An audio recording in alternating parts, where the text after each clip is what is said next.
आमको दरकार अमूल ना आमको दरकार मिल्क मेड घरे थिबा तीनोटी सामग्री रे आमे आज प्रस्तुत करी बढ़िया आइसक्रीम जो आइसक्रीम खाइबा पई छोट बेले आमे बहुत सारा बापा मांका पाखरे जिद करंती खरा बेले जते बेले आइसक्रीम वाला रो शब्द सुबा जाए सेते बेले 5 टंका नेकी बापा मांका पाखरु आमे आइसक्रीम किन के खांती सेही छोट बेलर स्मृति को आउ टिके ताजा करबा पई आउ टिके मने पकेबा पई चलंतु आज आमे प्रस्तुत करिबा नडिया आइसक्रीम। नमस्कार, जय जगन्नाथ। लिमास किचन को आपण मानकु स्वागत।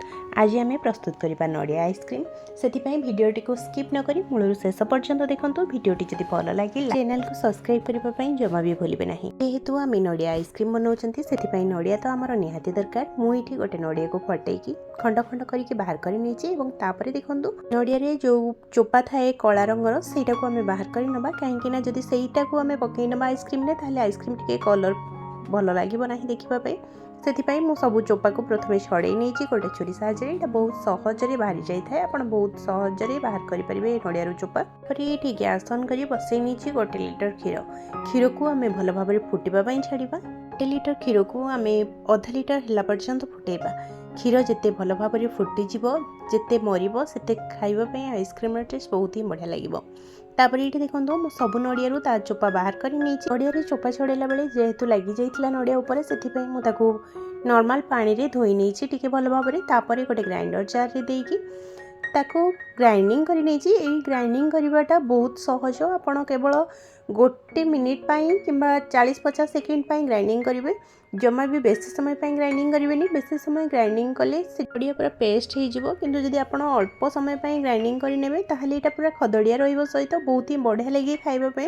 आपन जदि नड़िया कोरिकी व्यवहार करि पारु नांदी ताहले एटा ग्राइंडिंग करके व्यवहार करंतु आपनको बहुत सहज हबो।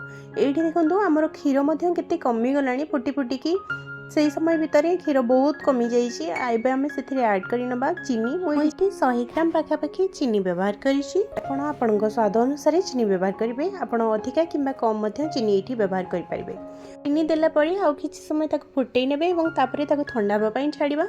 किछि समय परे देखंतु मोर एठी क्षीर मध्य ठंडा हो जाइछि। मु एबे गोटे ग्राइंडर जार रे दे नेछि किछि काजू ता सहित 5-6टी गुजराती दबा द्वारा आइसक्रीम रो फ्लेवर बहुत ही बढ़िया लगी थाए। ता सहित ग्राइंडिंग करी रखिथिबा नडिया रो किछि देई नेछि ता सहित अल्प किछि क्षीर देकी भल भाव में ग्राइंडिंग करी नै आसीछि। या काजू ए सब को ग्राइंडिंग करी नबा द्वारा क्षीर रो टेक्सचर आ टिके बहलिया हो जाई थाए। एबे मु सब क्षीर सहित मिसई नेछि नडिया काजूर पेस्ट को एबे आउ थरे भल भाव में गोळै नबा एवं किछि ग्राइंडिंग करके रखिथिबा प्रथम रु नडिया रु अल्प किछि देई नबा। एमिति हेले खाइबा पे बहुत ही टेस्टी लगिबो। तापर मु एठी गोटे आइसक्रीम मोल्ड नै जाइछि।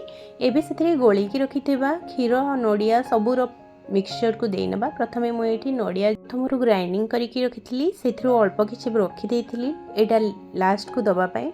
एबे हमें सेही नडिया रु अल्प टिके टिके देकी आइसक्रीम मोल्ड रे तापरे सेथिरे हमें देई नबा क्षीरर मिक्सचर जो प्रस्तुत करके रखिचंदी ताको। एइभଳି भाबरे थरे आपण निश्चय ट्राए करंतु देखिबे आपणकर पिला दिन तो निश्चय मने पड़िबो। एबे तो आमे खोजिले पिला बेलो हमकु मिलिबो नाही किंतु जदि एइभଳି भाबरे थरे प्रस्तुत करके आमे खाइबा ताहले हमर छोट बेल कथा बहुत सारा मने पड़िबो। छोट बेलर बहुत सारा स्मृति मने पड़िबो। तापर एठी देखंतु मु गोटे चामच सहायरे क्षीरर मिक्सचर को सब देई नउची। तापरे हम सेथिरे कवर लगे नबा तार जो केपटा थाए आपण को ये आइसक्रीम मोल्ड बहुत सहजरे ऑनलाइन ले मिल जिवो नहेले ऑफलाइन ले मध्य आपण कोनोसी मार्केट रु जाई कि एटा किनि के आनी परिबे। तापरे ये आइसक्रीम टी बनिया पे बहुत कम समय लागे ता सहित खाइबा पई बहुत ही टेस्टी लागि थाए। आपण माने तो जानिथिबे समस्त निश्चय बनेबा पई मध्य बहुत कम समय लागि थाए।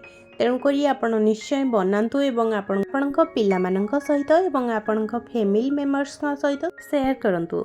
इठी देखंतु मोर आउ किछि बळी जाइछि मिक्सचर मु सेति पई नडिया बाहर करि नेला परे तार जो खोळपा थिला सेथिरे देई नेछि। एबे हमें ताको पूरा ओवरनाइट छाडी दबा फ्रीजर रे। आपण फ्रीजर रे ताको निहाती 8 घंटा पई छाडंतु नहले ओवरनाइट छाडी दियंतु।